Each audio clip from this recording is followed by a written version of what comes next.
ये है वो कलाकार जिनकी मैं बात कर रहा था, धुरंधर एक्टर, जिनका मैं खुद भी बहुत बड़ा प्रशंसक हूँ। शुक्रिया।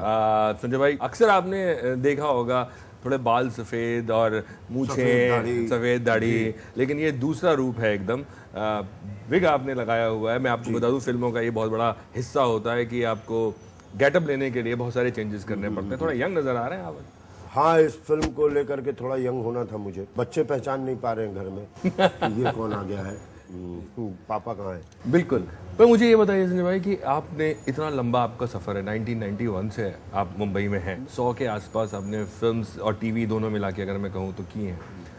आज आपको लगता है कि जो सोच के आप निकले थे बनारस से या एनएसडी से, वो आपने हासिल किया है? नहीं। एक कलाकार अगर भर जाए कि मैं हासिल कर चुका, तो वो नहीं, बहुत कुछ करना है, अलग करना है। इस तरह की भी फिल्में करनी है, मशान भी करना है, आंखों देखी भी करना है, रोहित शेट्टी भी करना है, हर कुछ करना है। अभी दिल भरा नहीं है। जितने भी आप फिल्मों में कैरेक्टर्स करते आए हैं, आप उनसे खुश हैं कि आपने अगर इतना कैरेक्टर किया, आपको पूरी तरह से यूटिलाइज किया गया है? गुरु, मैं हूँ, आप मुझे कितना इस्तेमाल करते हैं ये आपका सौभाग्य और दुर्भाग्य है। इसमें मैं लड़ के नहीं लूँगा कि आप मुझे दीजिए, मुझे दीजिए, मुझे दीजिए। ये आपकी चाहत है कि आप मुझे कितना इस्तेमाल कर रहे हैं। अब लोग पहले बहुत छोटे छोटे, सर एक छोटा सा कैरेक्टर है, ठीक है, अब वही लोग आ रहे हैं, सर बड़ा सा कैरेक्टर, ये पूरी फिल्म आप ही के ऊपर है। तो मुझे तो जो भी मिला है मैं बहुत प्यार से किया हूँ। तो आंखों देखी के बाद आपको लग रहा है कि इंडस्ट्री का नजरिया आपके प्रति कुछ बदला है? आंखों देखी के बाद सिर्फ मेरे प्रति नहीं, नवाजुद्दीन के प्रति, विनय पाठक के प्रति, एक एक्टर होना जरूरी है। क्योंकि अब वो जमाना, मुझे लगता है, मैं इसमें कोई शिकायत या वो नहीं कह रहा हूँ कि पेड़ों के पीछे जा करके गाना, ये सब अब खत्म हो गया है यार। अब लोगों को चाहिए कि मैं दिन भर काम करता हूँ और शाम में एक टिकट कटा के फिल्म देखने जाता हूँ, तो कुछ अपना जैसे कुछ लोग दिखे मुझे कि हाँ यार, ये तो ऐसा एक बंदा मेरे बगल में भी रहता है। हाँ, एक बंदा ऐसा भी है जो पहाड़ भी तोड़ देता है, मैं सुना था इसके बारे में। तो जो अब थोड़ा रियल लाइफ होते जा रहा है, तो ये बहुत बेहतरीन काम है। ये हिंदुस्तानी सिनेमा के लिए बहुत बढ़िया है, क्योंकि हमारा साहित्य सिनेमा से सब पीछे छूट गया था। क्योंकि हमको सिर्फ एक हीरो हीरोइन, 20 साल का हीरो, 20 साल की हीरोइन और विलेन, और उसका एक बाप, और बाप का के साथ एक कॉमेडियन, तो बस हमारी फिल्म हा हा हा हा हा हा हा, हर आधे घंटे बाद एक गाना। अब वो नहीं रहा है, अब स्क्रिप्ट बोलती है, स्क्रिप्ट स्टार है। आंखों देखी में कोई बहुत बड़ा एक्टर नहीं था जब, लेकिन लोग निकले तो फिल्म दिल के साथ लेके गए। थैंकफुल हूँ ऑडियंस का, और मैं तो कह रहा हूँ और सपोर्ट करिए इस तरह के सिनेमा को। इससे कम से कम आपने तो अब तक वही पेड़ों के पीछे दिखाया, आपके आने जाने वाले बच्चे जो है ना, वो लाइफ में जाने हिंदुस्तान के साहित्य को, हिंदुस्तान के कल्चर को। ये बहुत ज़रूरी है, नहीं तो सब कुछ भूल के ख़त्म हो जाओगे। एक दिन पूछोगे तुलसीदास कौन थे। सही बोला आपने, बिल्कुल। आपकी जिंदगी किसी साधु संत से मिलती है, अगर मैं आपको पर्सनली बोलूं तो? क्योंकि जितना मुझे समझ में आया आपके पढ़ने के बारे में, आपके बारे में जब मैंने पढ़ा, तो मुझे लगा कि आप अंदर से फकीर हैं। हाँ, आप एक एक्टर जरूर हैं।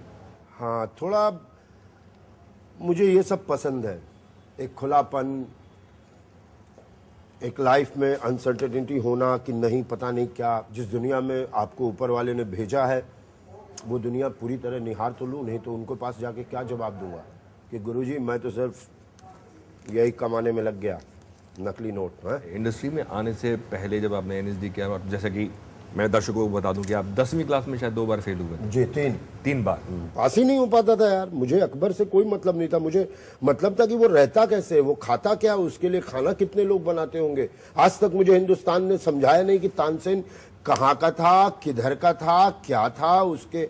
बस एक तानसेन होता था, गाता था तो दीप जल जाता था, उसके इंटीरियर में गए नहीं। तारीखें याद नहीं रहती थी, बाय थीटा बीटा गीटा, अरे ये क्या है, ये मेरे लाइफ में क्या काम आएगा मुझे बताओ, मैं जानना चाहूंगा। Sad education system. मैं 3 बार नहीं फेल हुआ हूं, मैं 3 साल तक जिया हूं 10वीं को और जीने के बाद यही निष्कर्ष निकला, सिर्फ एक मोहर होता है काम का। आपकी फैमिली में सब लोग पढ़े लिखे हैं, जी, है ना? आपके दादा मेरे ख्याल में डिस्ट्रिक्ट मजिस्ट्रेट थे। जी। आपके फादर जर्नलिस्ट थे, इंफॉर्मेशन ब्रॉडकास्टिंग मिनिस्ट्री में, ब्रदर्स जर्नलिस्ट हैं अभी। जी। तो उन्होंने कभी आपको ये नहीं कहा कि तू 10वीं में 3 बार फेल हो गए हो, और कभी प्रेशर फैमिली की तरफ से ज्यादा नहीं आया कि नहीं पढ़ना? जितने मेरे फैमिली के पढ़े लिखे लोग हैं, जब भी कोई मुसीबत आती है तो मेरे पास ही आते हैं, एक अनपढ़ के पास। आप अपने आप को अनपढ़ गिनते हैं? मरते समय तक अनपढ़ रहूं ना, बड़ा मजा आएगा। ऐसा क्यों? ऐसा इसलिए कि मुझे ठप्पा चाहिए ही नहीं कि आप तो बड़े ज्ञानी, बहुत ज्ञानी का ठप्पा नहीं चाहिए। जी। ठीक है, जितनी चीज की मुझे जरूरत है मैं उतना जानता हूँ, वो उनका काम है, जिनका है वो पढ़े लिखें, मैं नहीं कर पाता हूँ। हाँ, मैं नाटक पढ़ता हूँ, मैं कविताएं पढ़ता हूँ, बेस्ट म्यूजिक सुनता हूँ, बेस्ट बुक्स पढ़ता हूँ, बेस्ट सिनेमा देखता हूँ, बेस्ट जगह पे जाता हूँ। तो ये मेरी पढ़ाई, मुझे किसी ने कहा था एक अच्छा राग सुनना मतलब एक अच्छी किताब पढ़ लेना, तो मैं वैसे वैसे कई किताबें पढ़ चुका हूँ। मेरे ख्याल में आपके फादर ने ही आपको एनएसडी में भेजा था। जी जी। सो जब ये डिसीजन उन्होंने लिया तो उस वक्त फैमिली, जो बाकी फैमिली थी, उनका क्या रिएक्शन? अरे ये तो संजय तो बस देखेगा ऐसा ही वैसे ही। मैं परिवार का गाड़ी वाड़ी साफ कर देता था, अपने यहाँ गाड़ी वाड़ी साफ करने में मैं एक्सपर्ट था। ले संजय बेटा, दौड़ दौड़ दौड़ दौड़, वो चाचा जा रहे हैं ना तो उनकी गाड़ी साफ कर दी, वो कर दिया, जूते साफ कर दिए, तो वो ठीक था। बट मन में कहीं लगता, चुभती थी ये बात? मुझे नहीं चुभती थी, बट हाँ मेरे फादर को बहुत चुभती थी, क्योंकि मैं घर का बड़ा बेटा। हाँ, हर वो बात माँ बाप को बहुत चुभती है जो बच्चे गलत करते हैं, वो बहुत। मुझे नहीं चुभता था, मुझे था कि मैं जिंदगी जीऊँ, मैं बिस्मिल्लाह खां बनूं, मैं रविशंकर बनूं, मैं एम.एफ. हुसैन बनूं, मैं कुछ ऐसा बनूं कि राज कपूर बनूं। पर उस जमाने में आपको था राज कपूर फिल्म की तरफ इंक्लिनेशन? जी जी जी जी। मैं 10वीं में 3 बार फेल हुआ था, लेकिन मैं ऋत्विक घटक पूरा देखा था, गोदार्ध पूरा देखा था, तारकोस्की पूरा देखा था, सत्यजीत रे पूरा देखा था, ट्रूफॉ पूरा देख ली थी, सारी फिल्में देखी हुई थी मेरी। कोई ऐसी फिल्म नहीं थी जो बची हुई थी। कहीं से छुप के फादर फिल्म फेस्टिवल्स में ले जाते थे, श्याम बेनेगल समझता था, सही परिचय समझता था, लेकिन वो एक अलग चीज है कि नहीं, क्योंकि जिन शहरों से आप आते हैं, आप बिहार से आते हैं, आप बनारस की पढ़ाई हुई है आपकी, उन शहरों में ये जो नाम आप ले रहे हैं ना, वहाँ कोई पहचानता भी नहीं। एक समुदाय है। आप पान की दुकान पे जाके तारकोस्की पूछेंगे, तारकोस्की कौन था भाई, कौन मालूम, कल आया था पता नहीं, लेकिन एक समुदाय होता है, उस समुदाय को आपका इंटरेस्ट खोजते खोजते उस समुदाय तक चला जाता है। तिग्मांशु धूलिया, शायद मेरी किस्मत में मैं खोज रहा था कुछ एक ऐसे इंसान को जो मुझे तिग्मांशु धूलिया को रूम पार्टनर बनाया जी, एक बैचमेट बनाया। आप जिस तरह के होते हैं उसी तरह के आपके दोस्त होते हैं। आपके मन में किसी भी तरह का कुछ गड़बड़ है, गड़बड़ ही दोस्त मिलेंगे, ये मैं मानता हूँ। तो जब आपको एनएसडी में भेजा गया तो आपको उस वक्त ये एहसास हुआ कि भाई यही मेरी जगह थी? सबसे बड़ा एहसास हुआ, फिर यहाँ 3 साल तक हर साल एग्जाम होगा। आज एक और नई बात बता दूं कि मैं एनएसडी में योगा में भी फेल हो गया था।